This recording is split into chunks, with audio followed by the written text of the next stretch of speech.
Scanning for audio.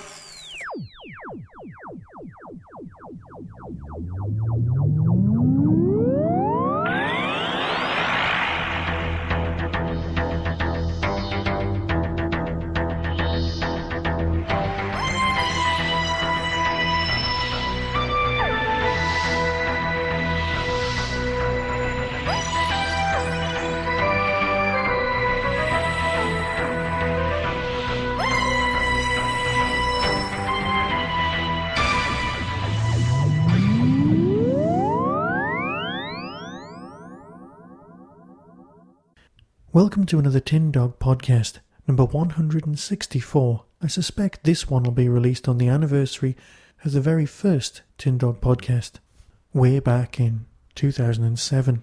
So I guess that this is the 4th birthday of the Tin Dog podcast.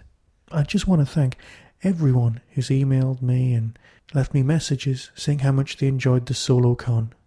But enough self-congratulating nonsense. I think it's time to talk about the Mara box set.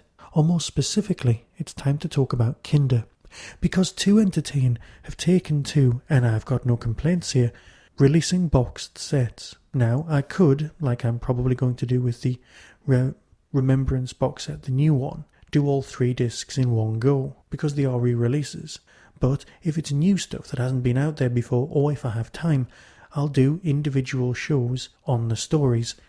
Kinder and Snake Dance have never been released on DVD. And I, for one, would really like to, chat about them for a bit. So, what are these stories about? It's probably easier just to read straight from the press release. Now remember, these stories are available in one box, the Mara Tales, consisting of Kinder and Snake Dance, because the Mara is the bad guy in both of the stories. Well, bad guy's pushing it, but I'll explain that in a moment. So here's from the press release. In the first story, Kinder, we find ourselves on a beautiful paradise planet, Deva Loka.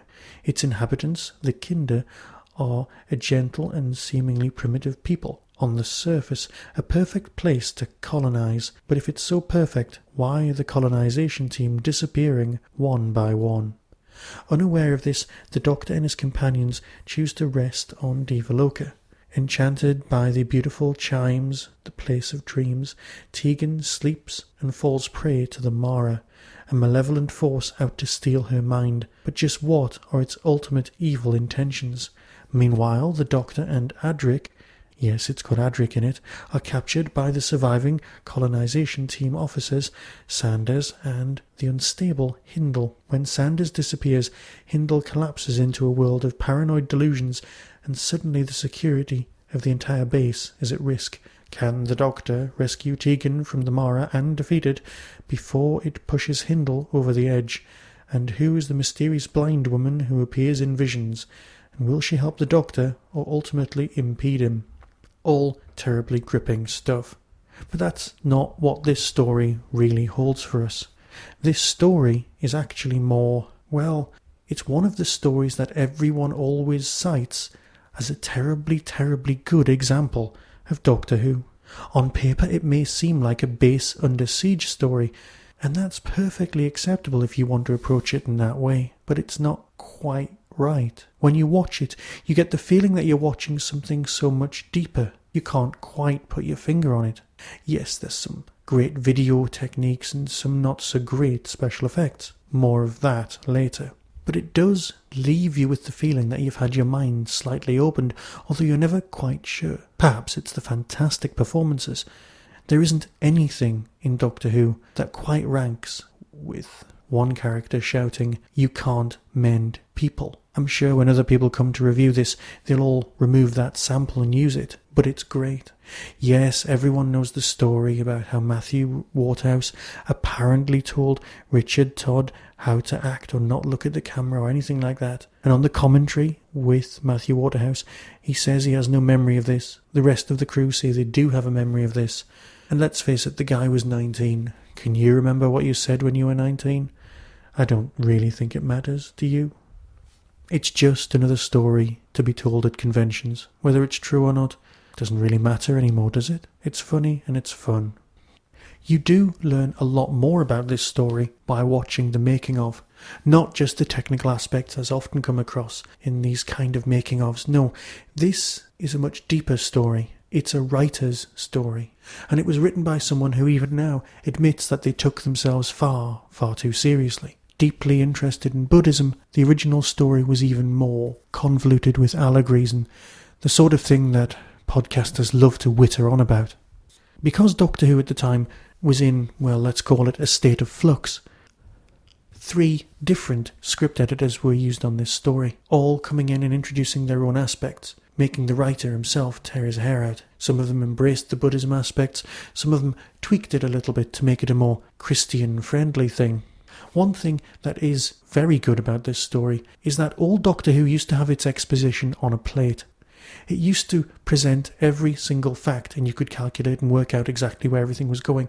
People tended to tell the truth unless they were twiddling moustaches. But in New Doctor Who, a lot of the background stuff is left for, well, the reader, the viewer, to make up their own mind about, and that's perfectly acceptable.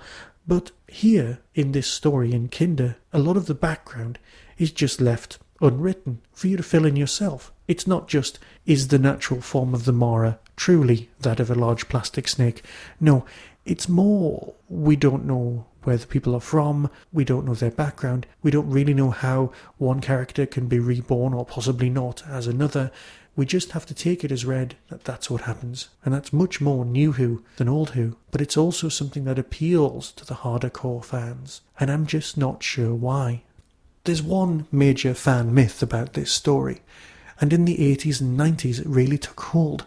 It was similar to Bob Holness playing on Baker Street. It was just something everyone kind of repeated, and it began to be true, despite the fact that it clearly wasn't. Kate Bush did not write Kinder. She did not write Snake Dance. She has very little connection with Doctor Who whatsoever, despite being ridiculously cool. No, people said this, and then people started believing it. Yes, there are parallels with various Kate Bush songs, but you know, Kate Bush didn't write Wuthering Heights either. She wrote the song, but not the actual book, if you see what I mean. No, you don't really have rambled, and it's been a while. No, people believed it, and then it was disproved, and that was fine. Eventually, Doctor Who magazine tracked down the actual author of the story, and showed us all that it's just some bloke, and isn't Kate Bush living somewhere in Northumberland. I've missed out 2 very important things about this story, though.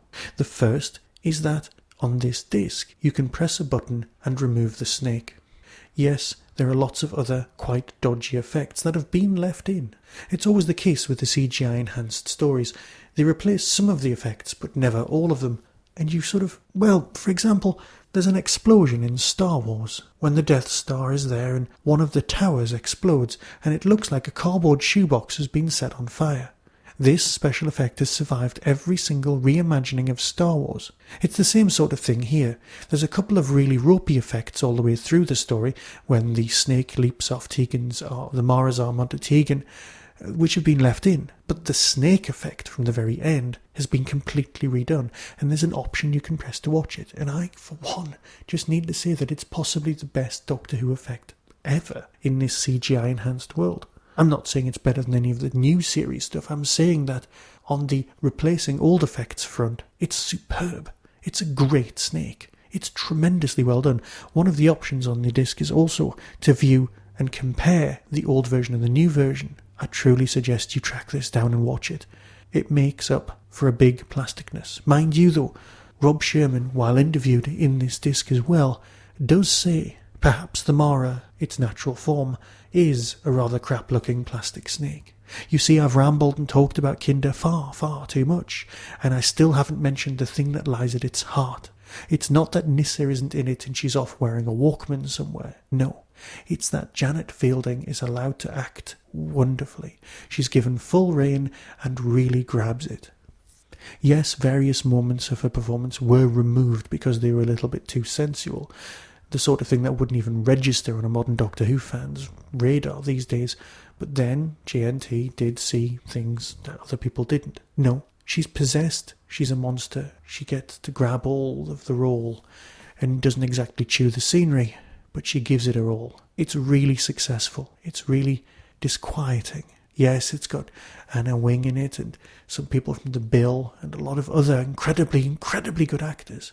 And yet, for me, even better than Janet's performance is Nerys Hughes, someone known in England at the time for 2 major TV roles, that of the district nurse and probably more famously for appearing in The Liverbirds, a comedy. She was known as a comedian or a comedy actress, but she's so good and plays this part with such conviction, and it's so understated that it's worth watching for that alone. Not just the versions of madness, not just the terrifying box that may or may not contain the answer. I personally think that this story is even more confusing than Ghostlight, but it doesn't stop you enjoying it, and it's well worth viewing. I'll leave you now and go and record the second part of the Mara box set review, Snake Dance. So until next time, be seeing you.